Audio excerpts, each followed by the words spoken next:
Hello friends, welcome to my channel unlocking concept of physics, जहाँ पे हम physics के कॉम्प्लेक्स कॉन्सेप्ट को इजी वे में समझने की कोशिश करते हैं।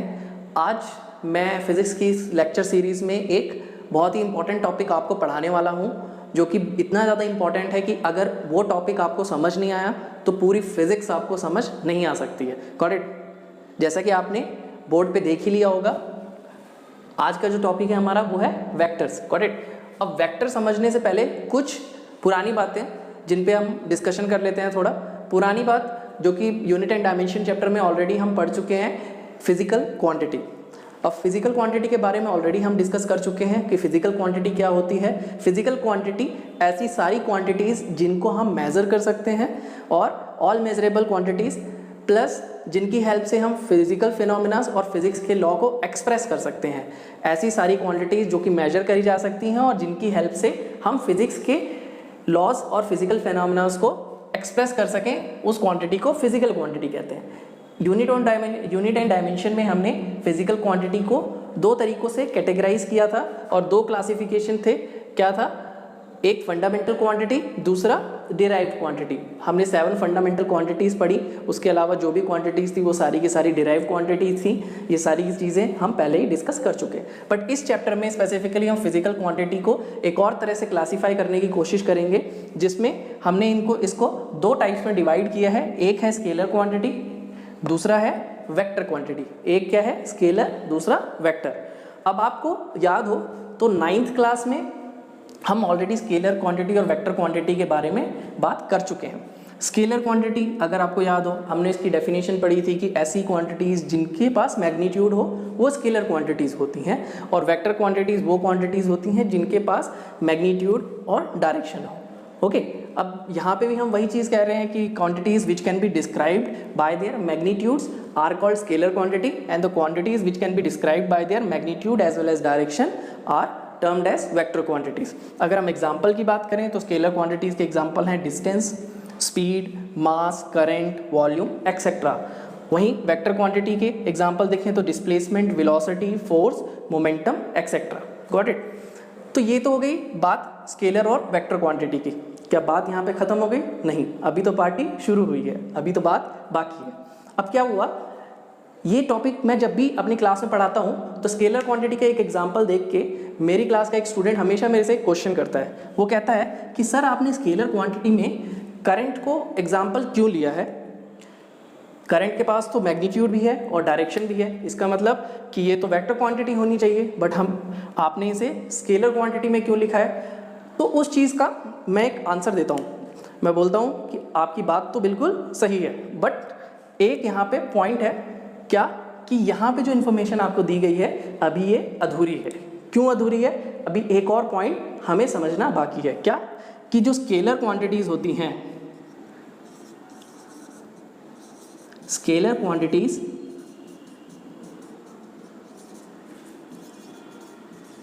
कैन बी एडेड और सब्ट्रैक्टेड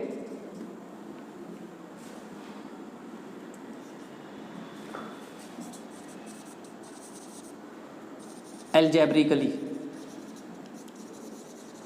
इसका मतलब है कि जो स्केलर क्वांटिटीज़ हैं उनको हम ऐड और सब्ट्रैक्ट जो normal common laws of algebra हैं उन्हीं से कर सकते हैं। Got it? वहीं दूसरी तरफ अगर वेक्टर क्वांटिटी की बात करें so vector quantities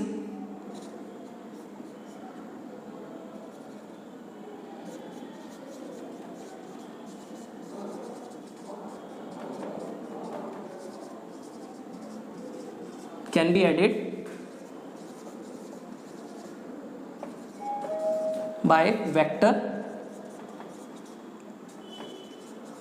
laws of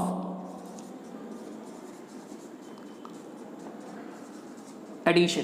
got it? So ये अब कंप्लीट इंफॉर्मेशन है हमारे पास, यानी कि जो स्केलर क्वांटिटीज़ होती हैं उनको हम एल्जेब्रिकली ऐड या सब्ट्रैक्ट कर सकते हैं। वेक्टर क्वांटिटीज़ को हम अगर ऐड करना चाहते हैं या सब्ट्रैक्ट करना चाहते हैं तो हमें वेक्टर लॉ ऑफ एडिशन को फॉलो करना ज़रूरी है। Got it? यानी कि अब हम बात करते हैं करंट की। तो अगर हम करंट की बात करें तो करंट जो है वो भी अलजेब्रिकली ही हम ऐड करते हैं। Got it? हम उसे वेक्टोरियली ऐड नहीं करते हैं, even though it has magnitude and direction, but it do not follow the vector law of addition, that's why it is not categorized as vector. Got it? We are taking it in scalar. Got it? Although current जो है वो tensor quantity होता है, but at intermediate level we are keeping this current in scalar. Got it? और we are studying it as a scalar. Got it? So ये तो था introduction vector का. अब हम बात करेंगे रिप्रेजेंटेशन ऑफ वेक्टर की. अब अगर हम बात करें रिप्रेजेंटेशन ऑफ वेक्टर्स की, सो रिप्रेजेंटेशन ऑफ वेक्टर को अगर हम रिप्रेजेंट करना चाहें तो दो तरीके हैं रिप्रेजेंट करने के. पहला है symbolic representation,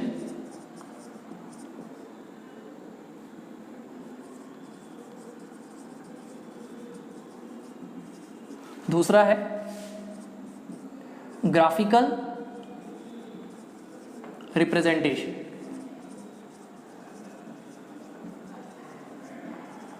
okay, symbolic representation and graphical representation. So अगर ग्राफिक सिंबॉलिक रिप्रेजेंटेशन की हम बात करते हैं तो सिंबॉलिकली कैसे हम रिप्रेजेंट कर सकते हैं. फॉर एग्जांपल अगर हम देखें यहाँ पे सपोज वेलोसिटी है, we know that velocity is a vector quantity. So अगर हम वेलोसिटी को रिप्रेजेंट करना चाहते हैं सिंबॉलिकली, सो हमें क्या करना है, हमें इसका सिंबल लिखना है v और उसके ऊपर एरो का साइन बनाना है. तो ये क्या है, सिंबॉलिकली हमने रिप्रेजेंट किया वेलोसिटी को which is a vector quantity. So this v vector, this arrow represents vector quantity. So v vector is velocity vector. Got it? दूसरी चीज अगर हम ले लेते हैं यहीं पे फोर्स. सो फोर्स को हम कैसे रिप्रेजेंट करेंगे, symbol of force which is f and on the top of it we are going to make a arrow sign. So this becomes what? This becomes force vector. Got it? Are you getting it? So this is the symbolic representation of the vector quantity. यहीं पे एक और चीज़ बहुत ही ज़रूरी है हमें जानना, वो है magnitude, because we know that vector has magnitude as well as direction. So अगर हमें magnitude of vector को represent करना है, so magnitude of vector जहाँ पे हम इस velocity का ही example ले लेते हैं. So velocity vector, velocity which is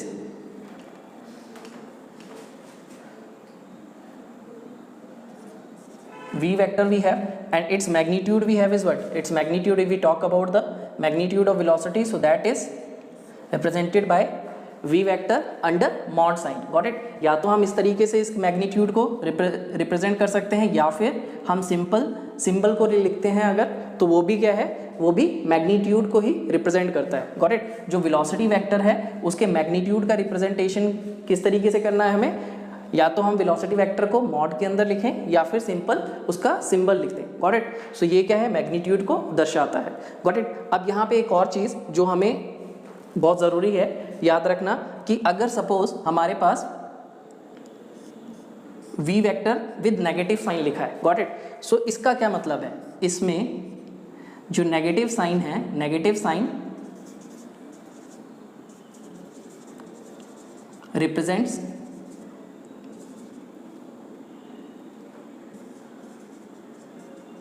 opposite direction.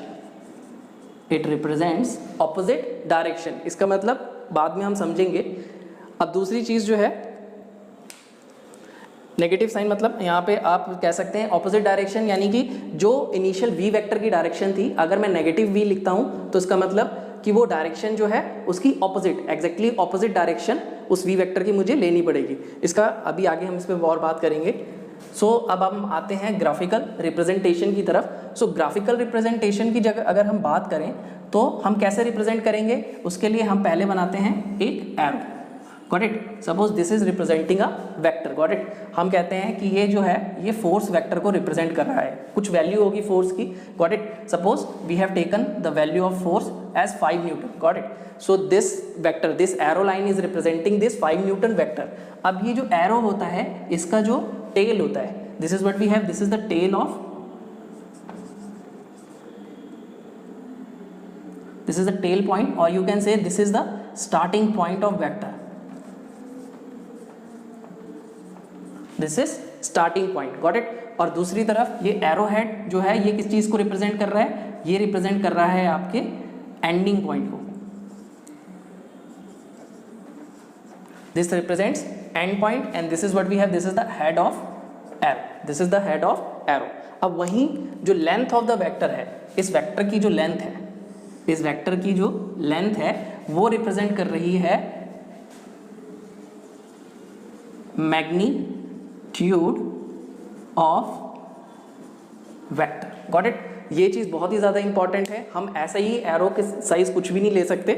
ये जो लेंथ ऑफ द एरो होती है ये रिप्रेजेंट करती है मैग्नीट्यूड की, यानी कि यहाँ पे ये जो मैग्नीट्यूड जो लेंथ होगी वो इक्विवेलेंट होगी 5 न्यूटन की। जब भी हमें एरो ड्रॉ करनी होती है हमेशा हम पहले एक स्केल डिफाइन करते हैं। फॉर एग्जांपल आप ले सकते हैं कि 1 centimetre is equals to 1 newton, then 5 centimetre की लाइन जो है वो 5 न्यूटन को रिप्रेजेंट करेगी। Got it. सो ये जो बात थी हमने दोनों तरह के रिप्रेजेंटेशंस जो है वो यहाँ पे पढ़ लिए हैं, symbolic representation and graphical representation of vector. ये दोनों चीज़ों पे हमने बात कर ली है। अब हम आगे पढ़ने वाले हैं types of vector. Got it. There are few types of vector which we need to know. Got it. उनके बारे में हम बात करते हैं। टाइप्स ऑफ वेक्टर की अगर हम बात करें तो हमारे पास जो पहला टाइप ऑफ वेक्टर है जो हमें पढ़ना है वो है इक्वल वेक्टर। Got it. और दूसरा है अनइक्वल वेक्टर। अगर हम इन वेक्टर्स की बात करें इक्वल वेक्टर्स, तो दो वेक्टर्स ए और बी जो कि सेम फिजिकल क्वांटिटी को रिप्रेजेंट कर रहे हैं, I repeat, same physical quantity को रिप्रेजेंट कर रहे हैं। सेम फिजिकल मीन्स आप फोर्स और मोमेंटम को इक्वेट नहीं कर सकते हैं। Got it. आप दो डिफरेंट वेक्टर क्वांटिटीज़ को इक्वेट नहीं कर सकते हैं, तो हमेशा इक्वालिटी के लिए आपको दोनों वेक्टर क्वांटिटीज़ जो हैं वो सेम ही लेनी है। Got it. सो अगर ए और बी सेम फिजिकल क्वांटिटी को रिप्रेजेंट कर रहे हैं तो उनकी इक्वालिटी की क्या कंडीशन होगी, उनको हम इक्वल वेक्टर कब कहेंगे? तब या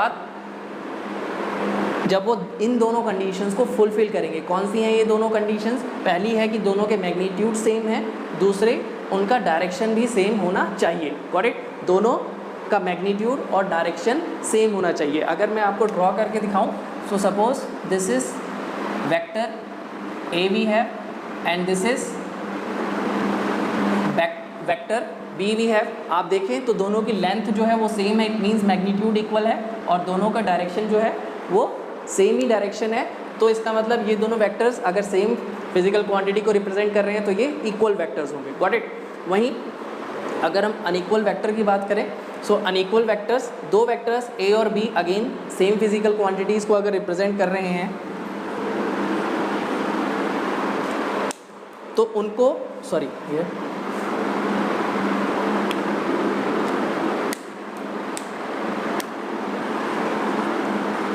are unequal if they are satisfying either of these three conditions। मतलब या तो उनका मैग्नीट्यूड डिफरेंट है, अगर उनका मैग्नीट्यूड डिफरेंट है तो वो इक्वल वेक्टर्स तो वो अनइक्वल वेक्टर्स हैं, वो इक्वल वेक्टर्स नहीं हैं। दूसरा, या अगर उनका मैग्नीट्यूड तो सेम है मगर उनका डायरेक्शन डिफरेंट है, तो इस केस में भी वो क्या होंगे, वो अनइक्वल वेक्टर्स होंगे। Got it. और तीसरा केस, या तो यहाँ पे थर्ड केस में आप देखिए उनका ना तो मैग्नीट्यूड इक्वल है और ना ही उनकी डायरेक्शन इक्वल है, यानी सेम डायरेक्शन, ना तो उनके पास डायरेक्शन सेम है ना ही मैग्नीट्यूड इक्वल है। सो इस केस में भी वो अनइक्वल वेक्टर ही होंगे। यानी कि इन तीन में से कोई भी अगर कंडीशन फुलफिल हो रही है तो आपके जो ए और बी वेक्टर हैं वो अनइक्वल वेक्टर्स होंगे, वो इक्वल वेक्टर्स नहीं होंगे। Got it. I hope you have understood this. चलिए हम बात करते हैं आगे अपने तीसरे और चौथे और पांचवें टाइप ऑफ वेक्टर के बारे में। ओके, सो अब हम बात करते हैं थर्ड टाइप ऑफ वेक्टर की। थर्ड टाइप ऑफ वेक्टर है हमारा पैरेलल वेक्टर, फोर्थ है एंटी पैरेलल, फिफ्थ है जीरो वेक्टर और नल वेक्टर। अब हम पैरेलल वेक्टर की अगर बात करें, सो पैरेलल वेक्टर्स, दो वेक्टर जो हैं वो हमारे पैरेलल वेक्टर्स कब हो सकते हैं, उसके लिए जो नेसेसरी कंडीशन है वो है direction of these two vectors has to be same. दोनों वेक्टर्स की जो डायरेक्शन है वो सेम होनी चाहिए। Got it. अब जो सेकंड कंडीशन है वो ये कह रही है कि पहले हमने जैसे इक्वल वेक्टर में बात करी कि दो वेक्टर इक्वल तभी हो सकते हैं जब वो सेम फिजिकल क्वांटिटी को रिप्रेजेंट करें, बट यहाँ पे पैरेलल वेक्टर में ऐसी कोई कंडीशन नहीं है। अगर वो सेम फिजिकल क्वांटिटी को रिप्रेजेंट कर रहे हैं तब भी वो पैरेलल हो सकते हैं, अगर वो डिफरेंट फिजिकल क्वांटिटी को रिप्रेजेंट कर रहे हैं तब भी वो पैरेलल वेक्टर्स हो सकते हैं। यानी कि अगर हम दो वेक्टर कंसीडर करें ए और बी, अगर ये दोनों डिफरेंट फिजिकल क्वांटिटी को रिप्रेजेंट कर रही हैं या फिर सेम फिजिकल क्वांटिटी को रिप्रेजेंट कर रही हैं, तब भी in both cases they can be parallel. Got it. और हमने जो नेसेसरी कंडीशन देखी यहाँ पे, दोनों की डायरेक्शन जो है वो सेम होनी चाहिए। Got it. सो यहाँ पे देखिए आप, जैसे हमने दो वेक्टर्स लिए हैं ए वेक्टर और बी वेक्टर, सो इन दोनों की डायरेक्शंस अगर हम देखें वो क्या है, same. It is not necessary that their magnitude also need to be equal. It is not mandatory. Mandatory is their direction should be same. Got it? These two vectors should have the same direction. Got it? Then only they will be called as parallel vector. So A और B यहाँ पे देखिए ये दोनों के magnitude भी same है और डायरेक्शन भी सेम है. Got it? ये इक्वल वेक्टर भी हैं और पैरेलल वेक्टर भी हैं, दोनों वेक्टर्स हैं ये. Got it? यहाँ पे देखिए दोनों जो हैं, दो वेक्टर आपका A वेक्टर और B वेक्टर, दोनों की डायरेक्शन क्या है? सेम है. Got it? सो इस केस में भी ये दोनों क्या हैं? Parallel vector. Got it? So these are the different ways to represent a parallel vector. Got it? वहीं हम एंटी पैरेलल वेक्टर की बात करें, सो अगेन दो वेक्टर्स जो हैं आपके वो एंटी पैरेलल कब होंगे? जब उनकी डायरेक्शन जो है वो ऑपोजिट होगी, opposite direction. It does not mean different direction. Different is a generalized term. Here we are specifically saying the direction has to be opposite, यानी कि डायरेक्शन को जो एग्जैक्ट डायरेक्शन एक वेक्टर की डायरेक्शन है उसके एग्जैक्ट उल्टी दूसरे वेक्टर की डायरेक्शन होनी चाहिए. Got it? और अगेन वही चीज़ जो हमने पहले डिस्कस करी कि यहाँ पे भी अगर जो फिजिकल क्वांटिटीज़ दो वेक्टर रिप्रेजेंट कर रहे हैं वो सेम भी हो सकती हैं और डिफरेंट भी हो सकती हैं. Got it? सो यहाँ पे देखिए दो वेक्टर्स हैं, A vector and B vector. दोनों की डायरेक्शन आप देखिए एग्जैक्टली ऑपोजिट है. Got it? ए की डायरेक्शन इधर है तो बी की डायरेक्शन ए की डायरेक्शन इधर है तो बी की डायरेक्शन एग्जैक्टली ऑपोजिट है. Got it? Are you getting it? So this is what we have anti parallel vector. This is also anti parallel vector. Got it? And this is also anti-parallel vector. Got it? So these are the different representation of anti-parallel vectors. Got it? जो next type of vector है हमारा वो है zero vector, जिसे हम null vector भी कहते हैं. जीरो वेक्टर नाम से ही पता लग रहा है, a vector which is having a zero magnitude. It means जिस वेक्टर का मैग्नीट्यूड जीरो है उस वेक्टर को हम नल वेक्टर कह रहे हैं. Got it? Are you getting it? उसे जीरो वेक्टर कहते हैं या नल वेक्टर. अब मैग्नीट्यूड जीरो है तो उसकी लेंथ हो ही नहीं सकती. अगर एक पॉइंट है तो इट मीन्स इस पॉइंट दिस जीरो वेक्टर को एक पॉइंट से रिप्रेजेंट किया जा सकता है. Got it? Are you getting it? So ये तो थे हमारे different types of vector. Although एक और टाइप ऑफ वेक्टर है जिसे हम यूनिट वेक्टर कहते हैं, उसके बारे में हम चर्चा जो है वो बाद में करेंगे. Got it? क्योंकि उसके लिए हमें थोड़ा डिटेल में एनालिसिस करना ज़रूरी है. Got it? चलते हैं फिर हम अब कुछ एक नोट पॉइंट है जो हम पढ़ेंगे, उसके बाद हम बात करेंगे एंगल ऑफ वेक्टर्स की. ओके, नेक्स्ट जो हमें बात करनी है नोट पॉइंट्स. दो नोट पॉइंट हैं जिनका जान लेना हमारे लिए बहुत ही ज़रूरी है. पहला नोट पॉइंट है दो इक्वल वेक्टर्स जो हैं वो पैरेलल वेक्टर भी होते हैं, जो कि हम पहले ही बात कर चुके हैं. अगर आपको याद हो तो पैरेलल वेक्टर की जब हमने बात करी थी तो वहाँ पे कंडीशन, नेसेसरी कंडीशन क्या थी कि दोनों वेक्टर्स की डायरेक्शन जो है वो सेम होनी चाहिए. Got it? और we know that equal vectors जो होते हैं उनमें डायरेक्शन दोनों वेक्टर्स की सेम होती है. Got it? So that's why the equal vectors are also parallel vectors. Got it? दूसरे जो बहुत ही ज़्यादा इंपॉर्टेंट पॉइंट है, that's why I have written here important. क्या है ये पॉइंट? कि vector shifting is allowed in a plane without changing its direction. It means जो वेक्टर होता है किसी भी प्लेन में, जो वेक्टर होता है उसको हम शिफ्ट कर सकते हैं एक पॉइंट से, या कह सकते हैं एक जगह से दूसरी जगह उसे शिफ्ट किया जा सकता है. बट एक चीज़ का हमें ध्यान रखना है और वो चीज़ है कि उसकी डायरेक्शन में किसी तरीके का बदलाव या परिवर्तन नहीं होना चाहिए. अगर आप उसकी डायरेक्शन अफेक्ट कर रहे हैं, आपकी शिफ्टिंग से अफेक्ट हो रही है, तो that shifting is not allowed. Got it? जैसे कि हम अगर समझें एग्जांपल से, तो यहाँ पे देखिए दो वेक्टर्स लिए हैं हमने, एक वेक्टर ए है, दूसरा बी वेक्टर है. अब यहाँ पे ए वेक्टर जो है इसको हम शिफ्ट कर रहे हैं, शिफ्ट करना चाहते हैं आगे की तरफ, और मैं चाहता हूँ कि इसके टेल को बी वेक्टर के हेड से ज्वाइन करूँ. Got it? तो शिफ्टिंग किस तरीके से करूँगा? मैं इस तरीके से इस वेक्टर को शिफ्ट करूँगा आगे की तरफ कि इसका जो डायरेक्शन है वो सेम ही रहे, यानी कि इसका डायरेक्शन अफेक्ट नहीं होना चाहिए. तो यहाँ देखिए मैंने उस वेक्टर ए को शिफ्ट करके आगे की तरफ लेके आया हूँ और बी वेक्टर के हेड से इस ए वेक्टर के टेल को मैंने ज्वाइन कर दिया है. अब यहाँ इस केस में आप कंपेयर कर सकते हैं इनिशियल केस से, ए वेक्टर की डायरेक्शन में किसी तरीके का बदलाव नहीं आया है. तो this kind of shifting is allowed in a plane. Got it? And it is very very important point. Got it? Next जो हमें बात करनी है वो बात करनी है एंगल बिटवीन टू वेक्टर्स. किसी भी दो वेक्टर के बीच का जो एंगल है उसे हम किस तरीके से मेजर कर सकते हैं. तो जब एंगल मेजरमेंट की बात आती है तो हमेशा हमें ध्यान रखना है कि the smallest angle between two vectors are considered as angle of vector. Got it? But यहाँ एक और चीज़ का हमें ध्यान रखना है, this is valid when the vectors are joint tail to tail, it means दोनों वेक्टर के टेल्स को हमने ज्वाइन किया है। फॉर एग्जाम्पल अगर मैं बात करूं यहाँ पे एक एग्जाम्पल लेके, सो आप देख सकते हैं हमारे पास एक वेक्टर ए है, got it, and second vector B है, गॉट इट। सो अब ए और बी इन दोनों को मैंने टेल टू टेल ज्वाइन किया है, तो इस केस में इन दोनों ए और बी के बीच का जो एंगल होगा, smallest angle between them, got it, दोनों के बीच का एंगल, स्मॉलेस्ट एंगल जो है वो एंगल ऑफ वेक्टर होगा, यानी कि this theta is the angle of vector, this theta is angle of vector, got it. I hope you have understood this. Second अगर मैं आपको एग्जांपल दूं, सो यहाँ पे सपोज आपके पास कुछ इस तरीके की सिचुएशन है, गॉट इट, एक वेक्टर ए है और दूसरा वेक्टर जो है वो इस तरीके से है, और मैं चाहता हूँ कि आप बताएं कि एंगल बिटवीन दिस वेक्टर कैसे हम फाइंड करेंगे। तो अगेन हम क्या करेंगे, हम वेक्टर शिफ्टिंग का सहारा लेंगे सबसे पहले, क्योंकि हमें पता है कि एंगल कब मेजर कर सकते हैं हम। सबसे पहले हमें टेल टू टेल ज्वाइन करना पड़ेगा इन दोनों वेक्टर्स को, गॉट इट। सो इस वेक्टर को हम पहले तो ज्वाइन कर लेते हैं, या तो हम ए को शिफ्ट करें नीचे या बी को ऊपर की तरफ शिफ्ट करते हैं, तो हम ए को ही कर लेते हैं shift. So again you can see what we have,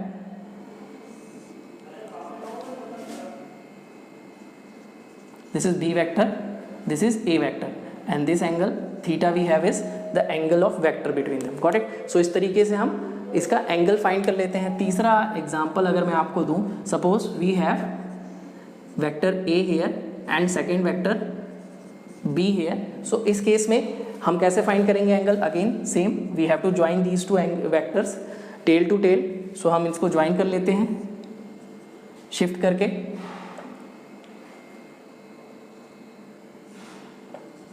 सो ये हमारा था B vector, this is A vector, and now angle between them,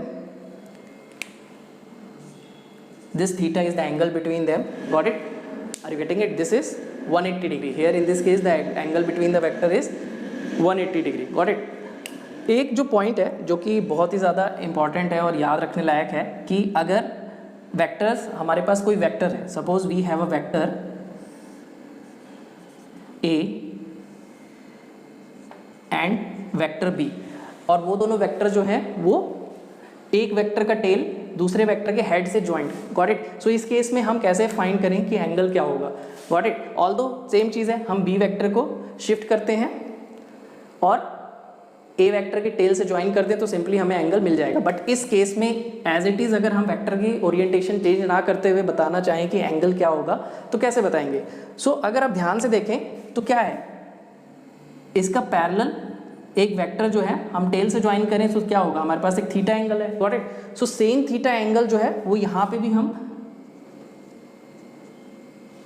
ले सकते हैं by extending this A, got it. So this angle whenever the vectors are joined head to tail, in that case this angle will become what, angle of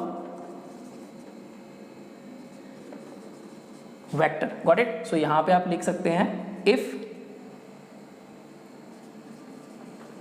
vectors are joined head to tail, then in that case this will be the angle of vector we have, and how we have to take I have already told you, okay।